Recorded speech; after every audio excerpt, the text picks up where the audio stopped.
Hi అండి.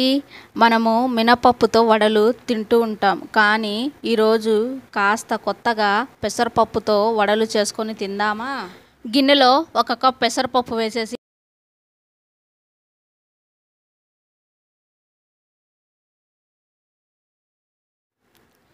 ఇలా గట్టిగా రుబ్బుకోవాలి. ఎందుకంటే వడలు కాబట్టి ఎంత గట్టిగా ఉంటే అంత మంచిదన్నమాట. పెసరపప్పు నానబెట్టడంలో ఎక్కువ టైం తీసుకున్న వంట మటుకు తొందరగా చేసుకోవాలి. ఎందుకంటే మినపప్పు కన్నా పెసరపప్పు తొందరగా పులిసిద్ది, రుచి అంతగా బాగోదు. అందుకోసం పెసరపప్పు నానబెట్టడంలో టైం తీసుకున్న వంట మటుకు తొందరగా చేసుకోండి. ఇక్కడ నేను పిండిలో వేసుకోవటానికి పచ్చిమిర్చి, అల్లం, కరేపాకు, అలాగే కొబ్బరి ముక్కలు, కొంచెం ఇంగువ, రుచికి సరిపడా సాల్ట్, జీరా పౌడర్ వేసేసి కొంచెం సోడా ఉప్పు వేసేసి ఇలా చక్కగా మిక్స్ చేసుకోవాలన్నమాట. మిక్స్ చేసుకున్న పొయ్యి మీద కడాయి పెట్టేసి డీప్ ఫ్రైకి సరిపడా ఆయిల్ అనేది వేసుకున్నాను.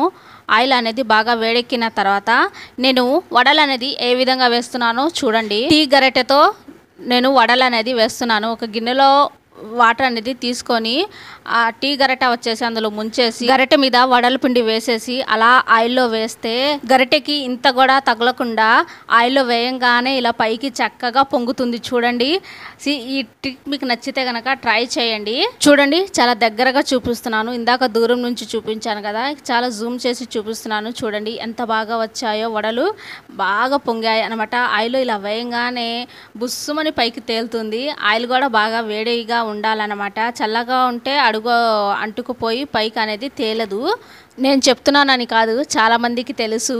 వేడిగా ఉన్న ఆయిల్లో వడలు వేస్తే, చల్లగా ఉన్న ఆయిల్లో వడలు వేస్తే డిఫరెన్స్ ఏంటనేసి. ఓకేనా? ఇక వడలు వచ్చేసి మా ఇంట్లో సరిపడా నేను వేసేసాను. ఫస్ట్ వచ్చేసి మా వారికి వేసి ఇచ్చేసాను, తర్వాత పిల్లలకి వేసి ఇచ్చాను. ఈ పెసరపప్పు వడలు అయితే ఎంత అద్భుతంగా ఉందంటే హెల్త్ కూడా చాలా మంచిది కదా. తింటూ ఉంటే పెసరపప్పు ఫ్లేవర్ తెలుస్తూనే ఉంది. బయట వచ్చేసి క్రిస్పీగా, లోపల సాఫ్ట్గా అద్భుతంగా ఉంది. కంపల్సరీగా మీరు ఇంట్లో ట్రై చేసి నా కామెంట్ అనేది చేయండి. అలాగే మీ ఫ్రెండ్స్ అండ్ ఫ్యామిలీకి ఈ వీడియో అనేది షేర్ చేయండి. అలా షేర్ చేయటం వల్ల నలుగురికి తెలుస్తుంది అనమాట. ఎండ్ వరకు చూసి ఒక లైక్ ఇచ్చేయాలండి. ఉంటా మరి, బాయ్.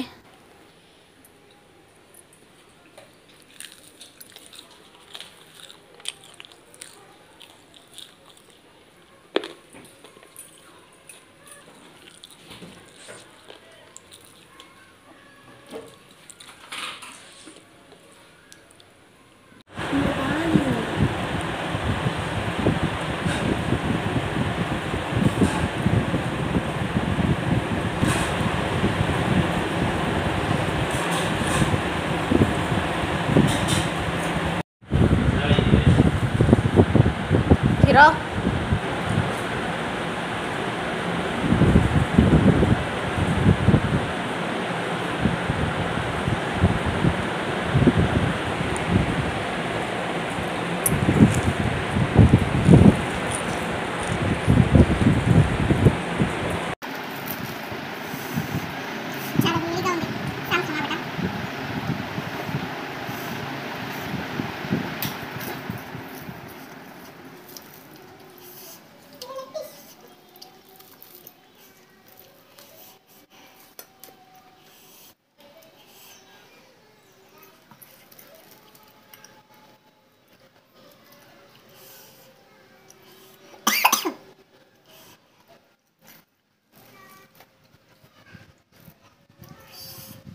chicken spicy spicy.